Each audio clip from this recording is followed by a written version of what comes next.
Deberes que uno como creyente creo que no les da el valor o la seriedad necesaria, porque cuando toca evangelizar o hablar de Dios, de su Hijo, del Evangelio, uno debe avalar lo que dice, ser coherente, congruente con la carrera que hemos confesado. No es fácil, como bien decía mi hermano Ken, pero es el deber ser.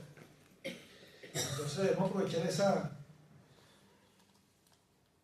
esa posición como santos y articularla con nuestras vidas para actuar de tal manera.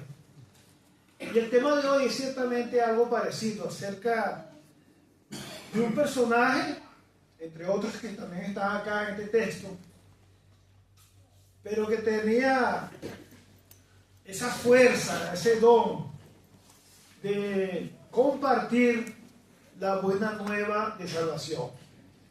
Eso está en el capítulo 8 del libro de Lucas, Hechos de los Apóstoles. Vamos a leer allí desde el versículo 1. Y Saulo consentía en su muerte. En aquel día hubo una gran persecución contra la iglesia que estaba en Jerusalén. Y todos fueron esparcidos por las tierras de Judea y de Samaria, salvo los apóstoles. Y hombres piadosos llevaron a enterrar a Esteban e hicieron gran llanto sobre él. Y Saulo asolaba la iglesia y entrando casa por casa arrastraba a hombres y a mujeres y los entregaba en la cárcel. Versículo 4. Pero los que fueron esparcidos iban por todas partes anunciando el evangelio. Entonces Felipe, descendiendo a la ciudad de Samaria, les predicaba a Cristo, y la gente unánime escuchaba atentamente las cosas que decía Felipe, oyendo y viendo las señales que hacía. Porque de muchos que tenían espíritus inmundos salían estos dando grandes voces, y muchos paralíticos y cojos eran sanados. Así que había gran gozo en aquella ciudad. Pero había un hombre llamado Simón, que antes ejercía la magia en aquella ciudad, y había engañado a la gente de Samaria, haciéndose pasar por algún grande. A este oían atentamente todos, desde el más pequeño hasta el más grande, diciendo: este es el gran poder de Dios. Y le estaban atentos porque con sus artes mágicas les había engañado mucho tiempo. Pero cuando creyeron a Felipe, que anunciaba el evangelio del reino de Dios y el nombre de Jesucristo, se bautizaban hombres y mujeres. También creyó Simón mismo, y habiéndose bautizado, estaba siempre con Felipe. Y viendo las señales y grandes milagros que se hacían, estaba atónito. Cuando los apóstoles que estaban en Jerusalén oyeron que de Samaria había recibido la palabra de Dios, enviaron allá a Pedro y a Juan, los cuales, habiendo venido, oraron por ellos para que recibiese el Espíritu Santo, porque aún no había descendido sobre ninguno de ellos, sino que solamente habían sido bautizados en el nombre de Jesús. Entonces les imponían las manos y recibían el Espíritu Santo. Cuando vio Simón que por la imposición de las manos de los apóstoles se daba el Espíritu Santo, les ofreció dinero, diciendo: dame también a mí este poder, para que cualquiera que yo impusiere las manos reciba el Espíritu Santo. Entonces Pedro le dijo: tu dinero perezca contigo, porque has pensado que el don de Dios se obtiene con dinero. No tienes tu parte ni suerte en este asunto, porque tu corazón no es recto delante de Dios. Arrepiéntete después de esta tu maldad y ruega a Dios si quizás te sea perdonado el pensamiento de tu corazón. Versículo 22, arrepiéntate pues, creo que dije después, perdón, de esta tu maldad. Versículo 23, porque en hiel de amargura y en prisión de maldad veo que estás. Respondiendo entonces Simón dijo, rogad vosotros por mí al Señor, para que nada de esto que habéis dicho venga sobre mí. Y ellos, habiendo testificado y hablado la palabra de Dios, se volvieron a Jerusalén, y en muchas poblaciones de los samaritanos anunciaron el Evangelio. Que el Señor prospere su palabra leída y que sea atesorada con nuestros corazones. Para que eso pase, debemos tener un corazón abierto a lo que diga su palabra. Entonces vemos que Saulo consentía la muerte de aquellos que habían matado ¿a quién? A Esteban. Cuando una persona está de acuerdo, tiene empatía, hasta pedía permisos. Él pedía permiso a los del Sanedrín para que les diera autorización para perseguir a los cristianos. La Biblia no nos dice que él particularmente o personalmente haya asesinado, pero era un asesino. Al ser complaciente y ser cómplice de los que asesinaban, ¿era inocente? También, aunque era como autor intelectual, de manera pues que ese era Saulo antes de ser Pablo.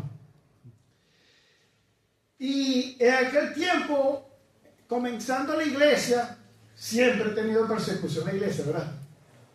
Hay una fundación que se llama Aguas Profundas, algo así, que es de evangelización. Living Waters. Oh, English. Sí, aguas vivientes, ¿viste? Habla nos da esas métricas, esas datas acerca de estos países que son perseguidos. Yo no puedo venir los jueves al culto de oración. No sé si todos saben, yo estoy estudiando, estoy sacando una licenciatura, estudios bíblicos y eso, y tengo clases ese día. Pero no sé si aún se practica que los jueves se ora por países que están en persecución, sobre todo del África. Son países que es prohibido tener un libro como este. Por eso me ha tocado el corazón de que nosotros no evangelizamos como debemos hacer. Y esa persecución es desde la iglesia primitiva, de la primera iglesia, que es la que estaba en Jerusalén, que luego en la historia de la iglesia lo llaman la iglesia del Oriente, porque fue allí donde comenzó. Y todos fueron esparcidos por esa persecución, tuvieron que emigrar a otras partes, en diferentes sitios geográficos del mundo habitado de entonces. Sabemos pues que en ese tiempo la tierra no estaba habitada como ahora. Sin embargo, en toda esa parte de Asia y de lo que luego se llamó Europa, hasta todos esos confines, hasta el Ilírico, fue el apóstol Pablo y otros a llevar el Evangelio, la buena nueva de salvación, el santo Evangelio de Cristo. Y fueron esparcidos por las tierras de Judea. Lástima que no me preparé con la diapositiva. Norte arriba, sur abajo, y en el medio de Israel, Jerusalén estaba en parte norte, en el medio estaba Samaria, donde eran estos samaritanos. Y ellos tenían una diferencia étnica, religiosa y hasta cultural. Pero para el Dios que no hace excepción de personas, sí tenía mucha relevancia lo religioso de los samaritanos.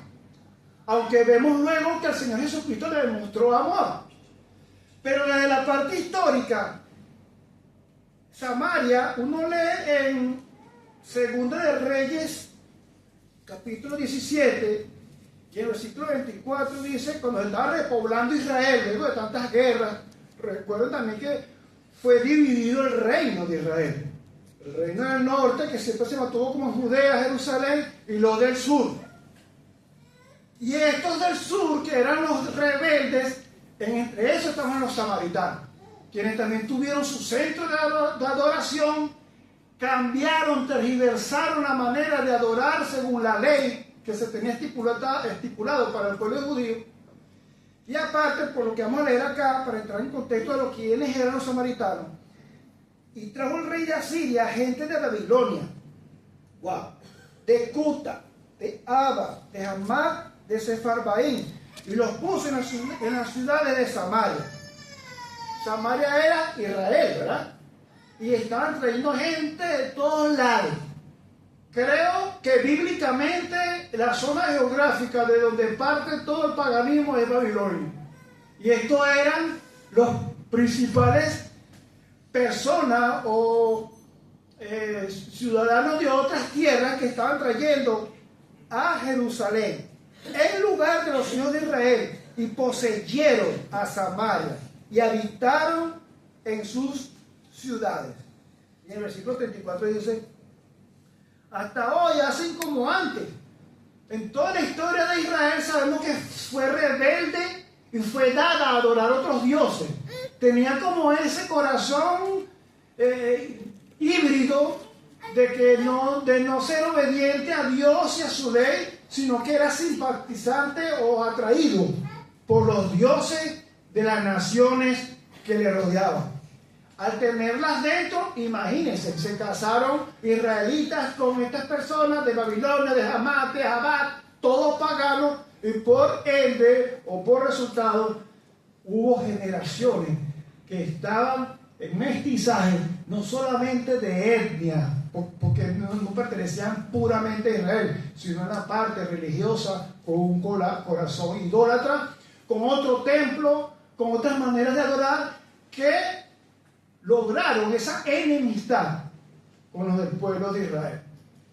El versículo 34 dice: no temen a Jehová, no guardan sus estatutos ni sus ordenanzas, ni hacen según la ley y los mandamientos que prescribió Jehová a los hijos de Jacob, al cual puso el nombre de Israel, con los cuales Jehová había hecho pacto sinaítico, la ley, y le mandó diciendo: no temeréis a otros dioses, no le tengan respeto, reverencia, no le adoren, no le serviréis, no le hagan sacrificio.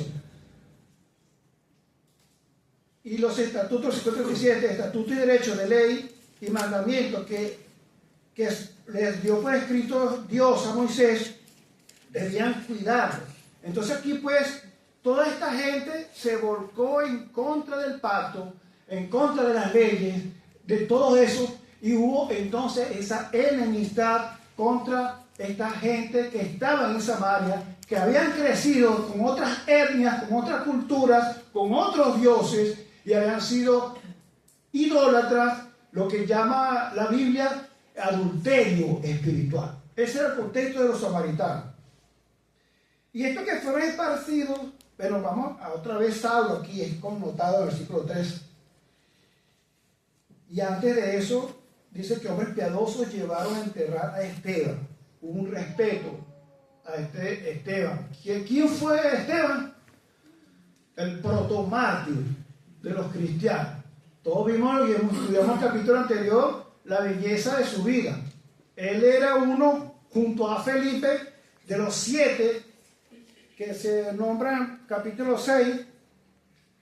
Los apóstoles tenían que hacer muchos trabajos domésticos, servir las mesas, se dice ahí, pero de atención a las viudas, a los huérfanos, y dejaban de enseñar y de hacer los otros servicios que eran conforme a la doctrina. Entonces, ellos eligieron a 7 varones que tenían estas características: buen testimonio, llenos del Espíritu Santo y de sabiduría, a quienes le iban a encargar trabajo. Y estos fueron Esteban, el protomártir, varón lleno de fe y del Espíritu Santo; Felipe, de quien vamos a leer ahora; Prócoro, Nicanor, Timón, Pármenas, y a Nicolás, que era un prosélito de Antioquía. Un prosélito quiere decir que no era judío, era un gentil, capaz que se había casado con un judío, pero lo habían sumado a la cultura judía y seguía la ley. Eso era un prosélito, pero vemos que era creyente, había creído y ahora era uno de esos 7 varones llenos del Espíritu Santo, prudentes y llenos de sabiduría. Estas personas fueron piadosas. En el Antiguo Testamento hay muchos ejemplos del deber ser para el duelo de un israelita o de uno del pueblo de Israel. No leen Génesis y en el capítulo 50 llama mucho la atención como cuando José hizo duelo por 7 días, de una manera perfecta, por su padre Jacob. Entonces la endecha y ciertas costumbres se hacían en ese tiempo. Estas personas que la mayoría eran judíos practicaban eso. Y Esteban fue pues llenado, fue honrado su cadáver pues, e hicieron gran llanto sobre él. No sabemos cuántos días, nos dice acá, pero partiendo de esos ejemplos de los paladines israelitas, puede ser 7 días. Capaz que la tradición había añadido otros días, como no le costaba casi, ¿verdad? La tradición farisaica, pero bueno, es otro tema. Y Saulo continuaba asolando la iglesia. Entraba casa por casa, sacaba a las personas que eran creyentes, venía autoridad del Sanedrín. Pablo era fariseo de fariseos. De la tribu de Benjamín, la tribu de donde vinieron los reyes. De donde vino Saúl, el primer rey, después vino David, era de Alcurnia, llamaban los españoles antes, era de Alcurnia, era de una cepa muy buena, y esas cualidades de los israelitas por linaje eran tomadas muy en cuenta y se creían superiores, eran la máxima joya, todos eran mejores que todos, pero hasta ahora siguen esperando el Mesías, ese es otro tema. Sin embargo, hay un remanente, hay creyentes, como todos sabemos, así como cuando el profeta Elías, que se escondió en aquella cueva, deprimido, habían matado a todos los profetas y ahora ¿qué soy yo? No estás tú solo. Yo me he guardado más de 7,000 personas que no han doblado sus rodillas ante esa idolatría. Tremendo como trabaja Dios, como trabaja nuestro Señor. Saulo, aún haciendo estas cosas, Dios usa a hombres débiles, a hombres malos, a hombres con contextos inimaginables, que según nuestro juicio es imposible que vaya a hacer o que sea el instrumento a usar para todo lo que hizo el apóstol Pablo. Entre eso, esta comisión. Entonces, esto que fue esparcido, versículo 4, por todas las partes que iban haciendo. Predicando. Y en el capítulo 1 fue dada esa comisión, en este mismo libro, de Hechos de los Apóstoles. Ellos se les fue dada una orden que estuvieran en Jerusalén, porque allí ellos iban a esperar que llegara el Consolador, el Espíritu Santo. Los discípulos, no solamente los 12, sino los que habían creído por los discípulos. Y los que han creído también cuando el Señor Jesús estaba vivo. Entonces dice, ellos le hacen una pregunta a estos que estaban aquí, en el versículo 6, los que se han reunido. Y luego dice, en el versículo 8, pero recibiréis poder cuando haya venido sobre vosotros el Espíritu Santo. Y me seréis testigos, ¿en dónde primero? En Jerusalén, en toda Judea, la zona inimaginable que le puse acá, donde está Jerusalén al norte, Samaria en el centro y al sur de todo Israel. ¿Y hasta dónde? Hasta los confines, hasta los bordes de la tierra habitada en ese entonces. Esa es la misión. Ahora, esa misión es solamente para aquellos. Es la misión que tenemos todo creyente para hacer con la palabra de Dios. Y estaba viendo un programa, el hombre decía muchas tácticas de animación para dar el evangelio. Y una que me llamó la atención es que le estaba predicando a una persona, y estaba por predicarle a una persona, no.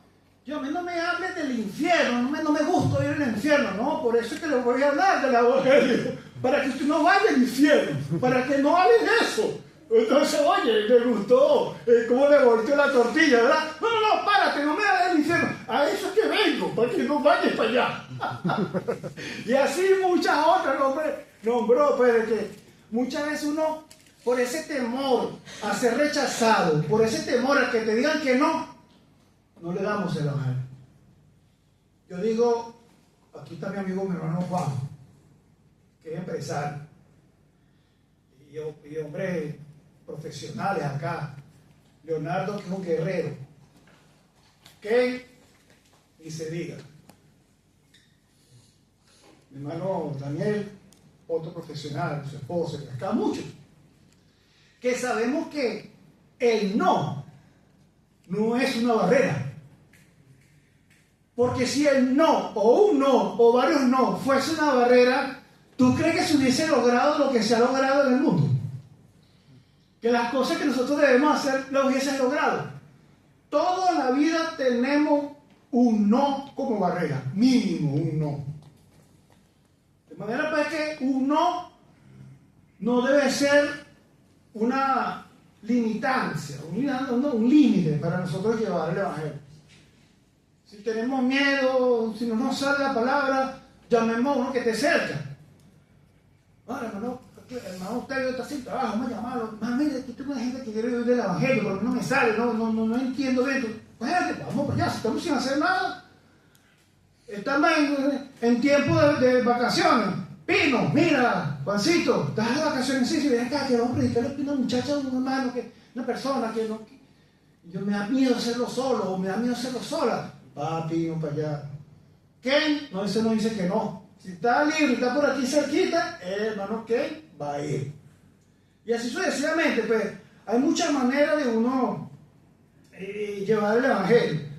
Otra que es la que yo uso son las redes sociales.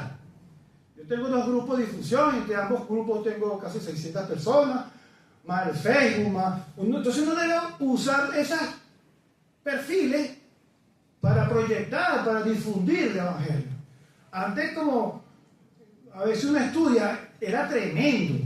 Yo iba a hacer un viaje, aunque sea 30 o 40 mil kilómetros, donde debías pasar el mar, y se te iba fácil 2 o 3 días.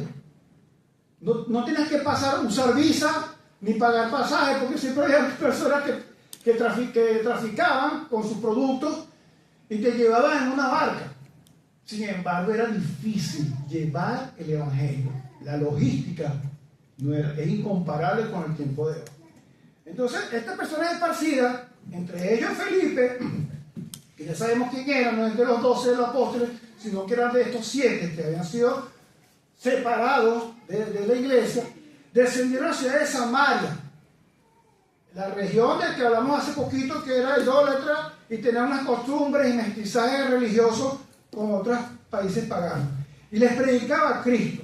Y la gente en un solo año, a ver si no tenía un buen espíritu de predicación, ¿verdad? Tremendo don, ¿verdad?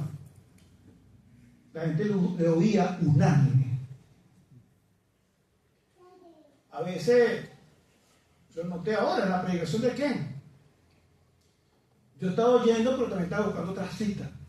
O sea, que no estaba 100%. Otros estaban conversando, otros capaz que estábamos recordando algo. A veces es bueno estar en esa unanimidad, en un mismo ánimo para oír la palabra de Dios. Y esto aquí es un gran ejemplo. Estas personas que eran inconversas, Felipe tenía tremendo poder que los atraía, los seducía, todos le ponían atención. Qué tremendo, ¿verdad? Y no solamente predicaba, aquí oímos que ellos veían las cosas atentas de Felipe y veían que las señales que hacía. Mira lo que hacía. Porque muchos que tenían espíritus inmundos, exorcizados, estos salían dando grandes voces, paralíticos, cojos eran sanados.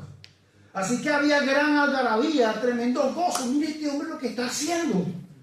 No habían hospitales como ahora, no habían medicinas como ahora. No se había inventado la penicilina, el antibiótico número 1 y los derivados.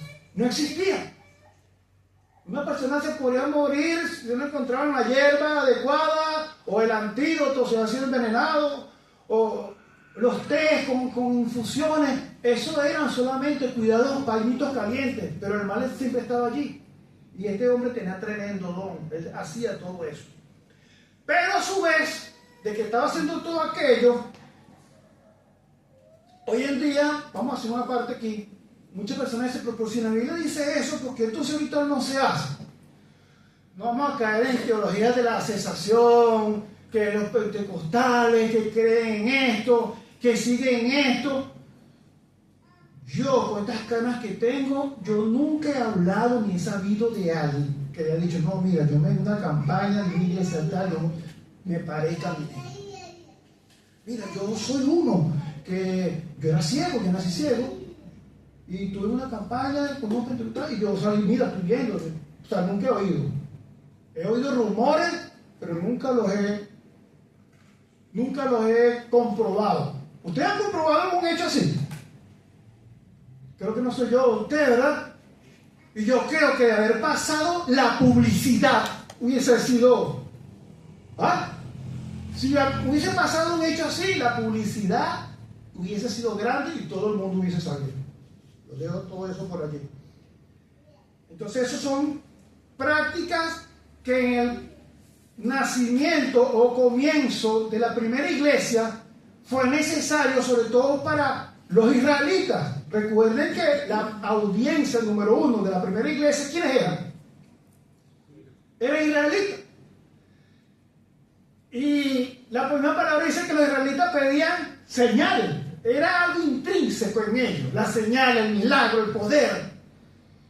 Y lo griego era sabiduría, un buen léxico, una oratoria, el argumento. Eran cosas que ansiaban, necesitaban las poblaciones del mundo de entonces. Y en ese instante, la sabiduría de Dios y el poder de Dios usó todos estos poderes para el comienzo de la iglesia. Ese es un tema que pica y se extiende, y los invito pues a que lo estudien particularmente, autodidácticamente, y hay muchas referencias. Hay muchos libros al respecto.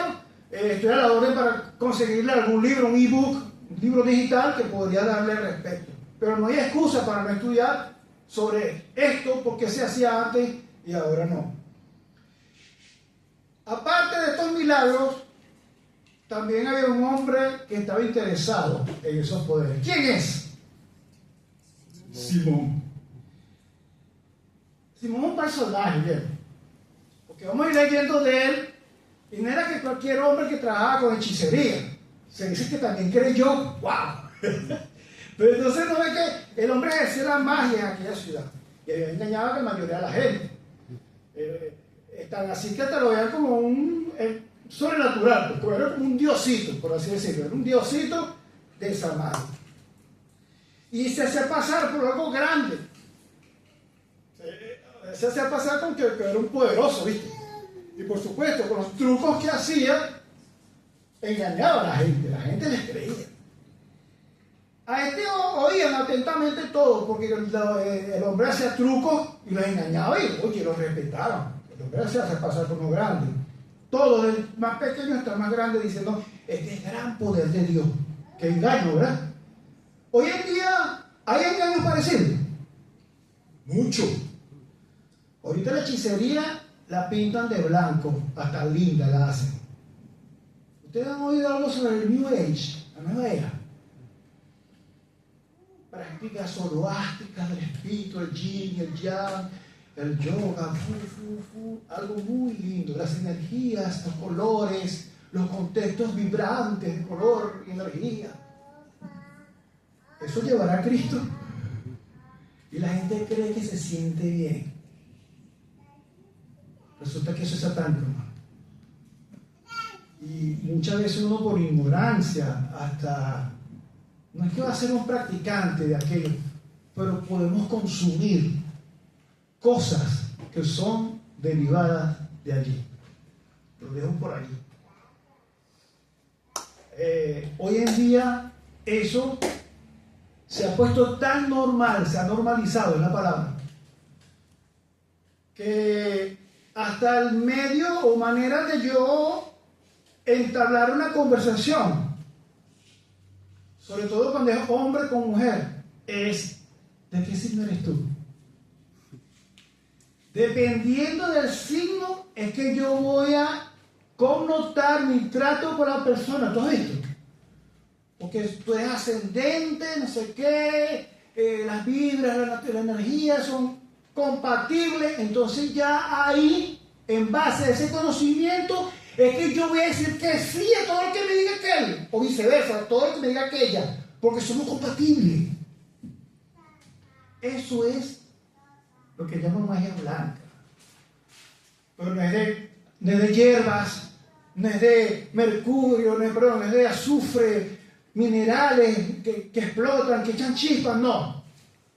Es de un conocimiento que tergiversa la verdad. Es un conocimiento que no es nuevo. Es un conocimiento que hasta se ve paralelo con la gnosis. Y contra todas esas creencias, los apóstoles luchaban. ¿Es nuevo?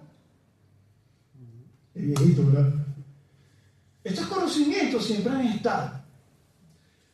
Ahora, en el caso de Simón, capaz que no estaba con ese conocimiento, pero hacía trucos. Ya era magia, hechicería. Y había engañado a toda esa gente. Dije esto, que dije anteriormente, para que estemos claros. Y también profundicemos en esos temas acerca de lo que es la nueva era, el New Age. Que podemos también consumir productos, creencias o prácticas. No estoy diciendo que estás practicando eso, no. Sin uno saberlo, por ignorancia, todos somos ignorantes, hermanos y hermanas, todos. Yo aquí ignoro la vida de la mayoría, por decir algo. Por ejemplo, mi hermano Alvarito. Alvarito, yo creo que usted le pone una res, una vaca, y la corta, ¿verdad? La despedaza 2x3 por zona. Esto se llama cuadril, rabo, osobuco. A mí me entrega una vaca y yo lo que hago es cortar a lo loco. Yo no sé, yo te ligo una nalga con un lomo, ¿me entiendes? Entonces yo ignoro ese trabajo de él. Yo por los estudios que estoy haciendo ahora, y me gusta, estoy ahora adentrándome en la gramática, en las relaciones lógicas, para hacer exégesis, conjunciones, adverbios, verbos, sintaxis, todo eso me estoy adentrando. Pero si yo me pongo a dar clases como hace mi hermanito Juan Pino, no tengo vida. Ignoro cómo es. Las hermanas mayores tendrán conocimiento cultural que yo no sé. De manera que esto es para que no nos ofendamos. A veces, por ignorancia, consumimos, no solamente esto que acabo de decir del New Age, podemos consumir contenidos en las redes sociales porque nos seducen, porque nos atraen, porque dijeron algo que me llamó la atención y yo sigo, me doy like, y en lo que yo digo like y me suscribo, según el algoritmo de las redes sociales, lo que me ven es contenido igualito, parecido, parejo. Que si me gustó uno, imagínate que te lleguen 100. Igualito o parecido, te llegan en secuencia. Parece que el tema que comenzaste aquí, que dijiste like, aquí te dan como la segunda parte.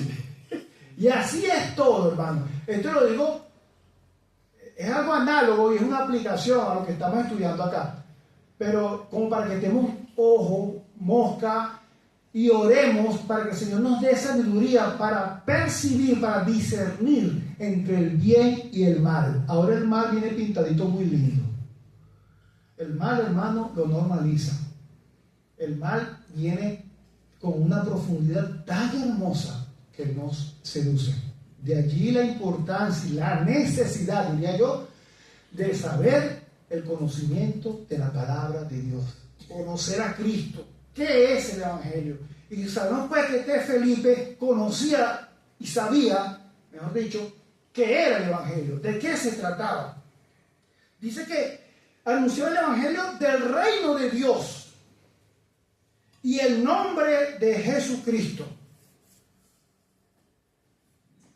El nombre de Dios, el reino, él sabía, tenía conocimiento.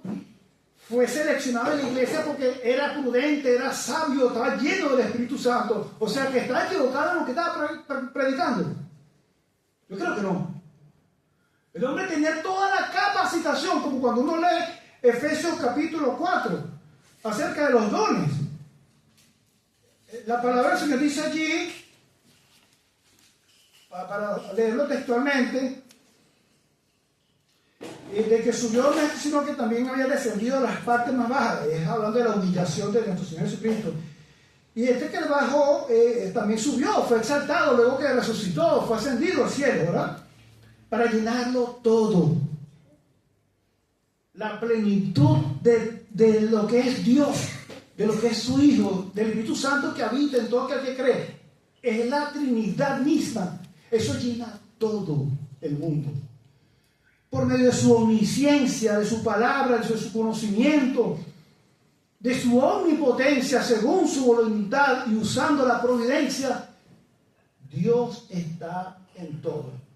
Como también dice el apóstol Pablo, y su plenitud lo llena todo. Entonces, él constituyó, esta palabra constituyó, no recuerdo cuando la busqué muy bien de la palabra original, de su etimología griega, pero es que formó, estableció a unos apóstoles, a otros profetas, a otros evangelistas, a otros pastores y maestros. ¿Pero para qué era eso?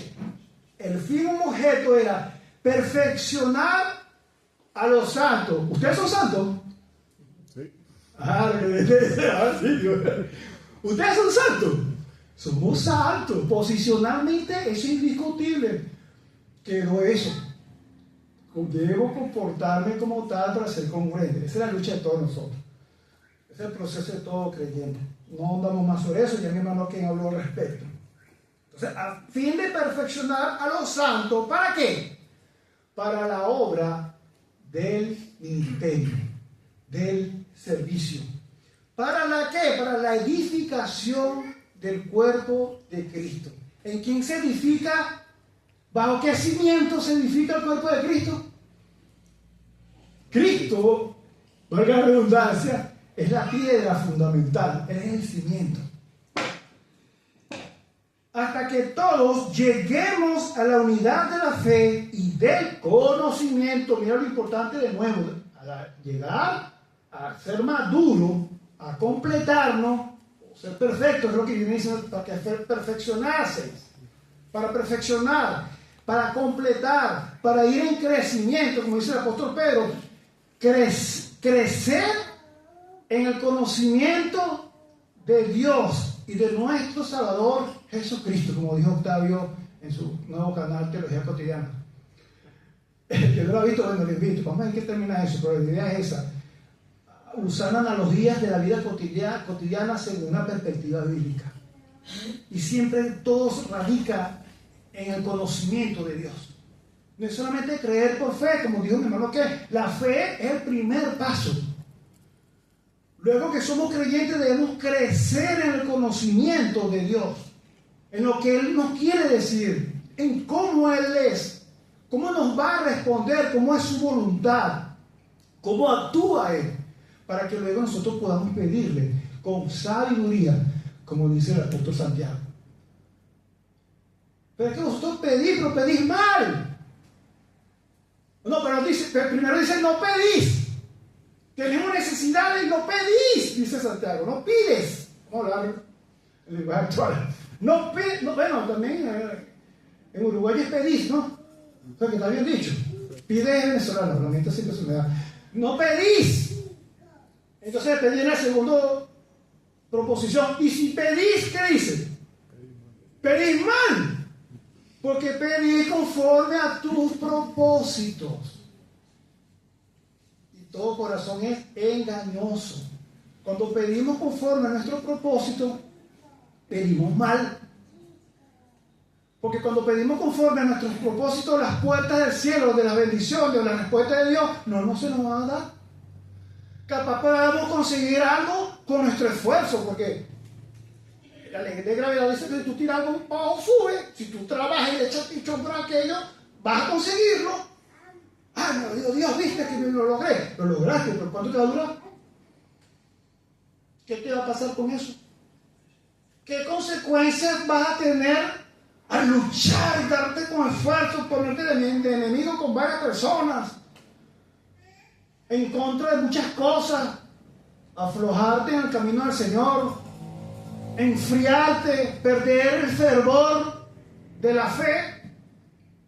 Y por supuesto, hermano, toda acción que nosotros hagamos mala, vamos a tener consecuencias, todas. Si estés soltero, estés casado, si seas adulto mayor, todo ser humano tenemos consecuencias por las cosas malas que practiquemos, que no estén conformes a la voluntad de Dios. Me salió un poquito del tema, pero quería decir eso, de que era una dádiva, una capacitación que había tenido este hombre para hacer todas estas señales, para predicar el Evangelio, para anunciar el Evangelio. Era tan así, tan convincente, que hasta este Simón, como dijimos anteriormente, sus cualidades, creyó. Eso vamos a hablar dentro de un ratito. Y se bautizó. ¿Y qué se bautizó? Estaba siempre con él. Ellos bautizaban hombres y mujeres en el nombre de ¿quién? En el nombre de Jesucristo. No decían Espíritu Santo porque no lo tenían. Era en el nombre de Jesucristo. Simón creyó y fue bautizado. Qué tremendo, ¿verdad? Mira lo que hacía, porque fue que lo siguió haciendo. Y estaba siempre con Felipe, porque viendo las señales, wow, yo quiero hacerlo como tú. No, si yo soy grandote y me tienen fama aquí, si yo hago lo que hace Felipe, ¿cómo dice aquí? Cuando alguien creció económicamente, se despegó. Si hago como lo que hace Felipe, me despego. Como cualquier ser humano, carnal, un corintio. Entonces ves que él quería hacer esos milagros que hacía Felipe, pero era un buen deseo. No era un buen deseo. Estaba actuando en carnalidad. No puede decir muchas cosas porque tú seas creyente. Si no hay convicción y si no hay conocimiento de lo que es la palabra de Dios, de lo que es el Evangelio, puedes seguir en carnalidad. Pero también había algo. Porque cuando los apóstoles supieron que Felipe estaba ahí en Samaria y que estaban creyendo que se estaba formando una iglesia, por así decirlo, enviaron a Pedro y a Juan. Lo primero que hicieron ellos en el versículo 15, cuando vinieron a Samaria, oraron por ellos ¿para qué? Para que recibiesen el Espíritu Santo, porque aún no había descendido el Espíritu sobre ellos. Sobre ninguno de los samaritanos había descendido el Espíritu Santo. Cuando llegó Pedro y Juan, entonces ellos oraron para que los que habían sido bautizados, como dice, ellos solamente habían sido bautizados en el nombre de Jesús. El versículo anterior, el 3 versículos, dice el nombre de Jesucristo, es el mismo. Pero no habían recibido el Espíritu Santo. ¿Qué nos dice el apóstol Pablo, la palabra de Dios, con respecto a que desde que creímos somos qué? No te oigo, hermana. ¿Somos qué? Sellados con el especial hermana. No me le gusta leer la Biblia. Somos sellados con el Espíritu Santo desde que creímos. Eso se establece después. En este mismo comienzo de la iglesia. Pero en este entonces Samaria el Espíritu Santo aún no había sido recibido por ellos. Y les imponían la mano, oraban por ellos y recibían el Espíritu Santo. Cuando vio Simón que por la imposición de las manos de los apóstoles se daba el Espíritu Santo, ¡wow! Un plus más. Algo más. No, pero si está así, ¡wow! Y ahora reciben el Espíritu Santo. No, yo voy a ser Miguel Arcángel, diría él. O sea, que no, ¿qué cosas no le pasarían por la mente a este tipo tan habilidoso? ¿Ah? Puede pasar con nosotros. Que tú estés en un trabajo, estés en una organización y que te estén ofreciendo unas bombitas ahí irrechazables y que después vayan a tener más consecuencias. Uno de los primeros pasos es, volvemos al conocimiento de Dios, conocimiento de su palabra. ¿Por qué yo hago énfasis en esto? Porque yo estoy viendo algo que se llama autoconfrontación. Y cada vez que me pasa algo con mis muchachas, con mi esposa, yo, uy, porque como uno está aprendiendo versículos, los versículos memorizados son los que te redarguyen de pecado. ¿No te ha pasado? Si tú obras mal y no te llega nada de Dios, no te llega ningún versículo, ni porque no leíste ni el devocional en la mañana, hasta ante las circunstancias de la vida vamos a tener respuesta. ¿Cómo venció el Señor Jesucristo las tentaciones del diablo? El Hijo de Dios hecho carne, quien es nuestro primer ejemplo en oración, valga la redundancia. ¿Cómo venció la tentación? Con la palabra. ¿Qué decía? Escrito está. Resistí al diablo y él huirá de quién, de nosotros. ¿Cómo lo va a resistir? Escrito está. Es la única manera, hermano. Búscale por donde le busque. No, que yo voy a ser fuerte, que yo voy a aguantar, que no, que si un soltero, no, me gusta esta muchacha, no, yo la sé llevar a los pies del Señor, yo pasé por ahí. Después que no se me dio, mi mamá me dio, me echó, va a volver lo mismo, dijo. La puerta lavada vuelve al cielo. ¡Wow! Aquí sí. Hasta ahí. Ahí tengo mi esposita de casa del Señor que nos cuida hasta que la muerte nos separe. Pero es así. Muchas veces creemos que con nuestras habilidades, con nuestro poder, con nuestro carisma, podemos hacer llevar a algo conforme a la voluntad de Dios. No es así. La palabra de Dios nos dice, siguiendo este tema de las uniones, de que hay yugo desigual, de que no hay igualdad entre Belial y Cristo. Nosotros no podemos unirnos en yugo desigual. Sin embargo, hay otro yugo desigual estando aún casado y creyente en el Espíritu Santo. Porque muchas veces un esposo va por aquí y la esposa va por aquí.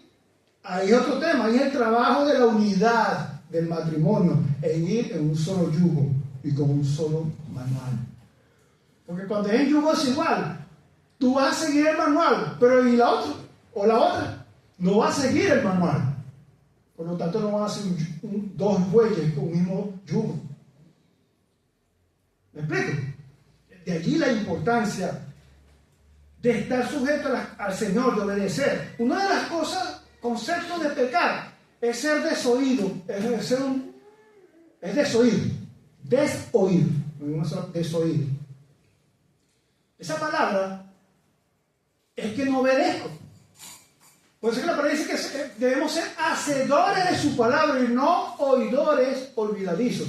Eso fue suavecito. Porque a veces tú te acuerdas y lo vas a leer, no me gusta así. Es peor aún. Puede ser que se te olvide, que no tenga el versículo en memoria, pero a veces lo tienes y de tu corazón decides desobedecer. Eso es desoír, eso es pecar. Como para que tengamos a eso algo presente. Entonces, Simón viendo esto, volviendo al tema, que esta imposición le da más poder, venga el Espíritu Santo, dame también, dice a mí, este poder, para que cualquiera a quien yo le ponga las manos reciba el Espíritu Santo. Pedro le dijo, le estaba dando dinero a los apóstoles. Este hombre era un creyente raro, ¿verdad? ¿Ah? Que era poder, que era reverencia, que era endiosarse, por así decirlo, cortito, para sacarla fácil. Tu dinero, le dijo Pedro, tu dinero perezca contigo porque has pensado que el don de Dios, que eso es lo que le da Felipe, conforme a lo que vimos en Efesios 4, perezca porque has pensado que el don de Dios se obtiene con dinero. No tienes tu parte ni suerte en este asunto.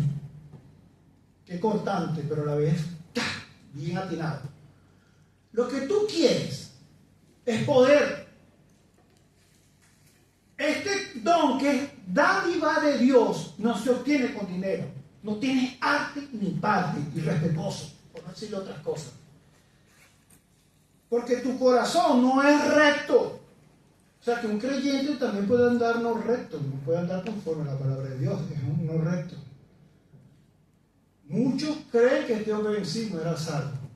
Pero como la palabra literalmente dice que el hombre había creído, el hombre capaz que sabía que el evangelio era la verdad, pero por no tener el Espíritu Santo, no estaba sellado. Es decir, él creía que era la verdad. Pregunto, ¿no hay muchos así en el mundo ahora? Sí, yo sé que es la verdad. Y tú les predicas el evangelio y te oyen con respeto. Te piden, déjame un tratado de eso, dame ese libro, me gusta, yo lo leo. Pero ellos son desoidores por voluntad propia. De manera que están sin excusa. Si no hay excusa, según Romanos capítulo 1, para los que no conocen el evangelio, aquellos que están en una tierra remota donde no les llega wifi, no les llegan las redes sociales, pero en las noches están sentados viendo las estrellas del cielo, oyendo algún ave que pase, viendo el firmamento, en el día viendo el mar. En algún momento le cae la ficha, porque todas las cosas de Dios, su eterno poder y deidad, se hacen claramente visibles por medio de las cosas que Él hizo de su creación. Y luego dice, matador, de modo que ¿qué? No tiene excusa. No, que pobrecito, no hay excusa. No. Ahora, ¿cuánto más ahora que hay difusión, comunicación, vecinos, iglesias? En todo humano conocen o saben que es el evangelio, y el que no quiera saber o tener ese conocimiento es porque lo repudian, porque lo detestan, es ridículo, es tonto, es estúpido, lo que sea, lo hacen por voluntad propia. Este hombre, aún sabiendo esto, y lo que le dijo eso, porque ni él de amargura y impresión de maldad veo que estás. Yo creo que Pedro como que hasta lo veía perdido, para no decir el infierno, pero miren. Y él de amargura, prisión de maldad veo que estás. ¿Qué respondió él? ¿Se arrepintió? ¿Qué respondió Simón? Oye, sí, me pido perdón al Señor, ¿verdad? Ayúdame, vamos a orar juntos. Pido perdón. Y le hubieran puesto, si él se arrepiente en ese momento, yo creo que el apóstol Pedro le impone las manos y recibe el Espíritu Santo. ¿Qué dicen ustedes? ¿Pero qué respondió él? Oren por mí. Ruega al Señor ustedes por mí, Señor, para que nada de esto que ustedes han dicho me pase. No hubo arrepentimiento. Bueno, denle ustedes por mí. A decirme, Dios me perdona. Él no tuvo propósito de arrepentirse. De manera que creo que esto lo dice todo, para no decir, es creyente, era condenado. Vamos a hablar así. El hombre no se arrepintió. Y Pedro, por el Espíritu Santo, le dijo que lo veía en amargura y en prisiones de maldad. Qué lástima. Y ellos, habiendo testificado y hablado de la palabra de Dios, regresaron a Jerusalén y en muchas poblaciones los samaritanos anunciaron el evangelio. Aquellos que eran contrarios a su cultura, contrarios a su religión, Dios les dio la oportunidad. Y estos apóstoles les llevaban el evangelio. No importa qué etnia llevaba, porque ahora era el nuevo pacto de Cristo para todos, y el que creyera en Él sea salvo. Que el Señor prospere su palabra, pues. Vamos a orar. Dios y nuestro Padre Celestial, te damos gracias por tu amor, por tu Hijo Cristo, por la oportunidad que nos da de congregarnos, y porque tenemos tu palabra que, aunque seamos fuertes, con muchas imperfecciones, siempre vamos a estar intentándolo hasta que llegue esa transformación necesaria en nosotros y no reincidir tanto en las malas prácticas. Ayúdanos, Señor. Somos testarudos, somos débiles, pero tenemos tu palabra, tenemos fuentes, tenemos cómo estudiarla, no tenemos excusa. Así como el incrédulo no tiene excusa de perder, para no perderse, nosotros como creyentes no tenemos excusa para no aprender de tu palabra. Llévanos con bien a nuestros hogares, guárdanos de todo peligro. Ayúdanos, Señor, a ser hacedores de tu palabra, para bendición nuestra y para llevar el evangelio. En tus manos pues nos dejamos, Señor, agradecidos en el bendito nombre de Cristo Jesús.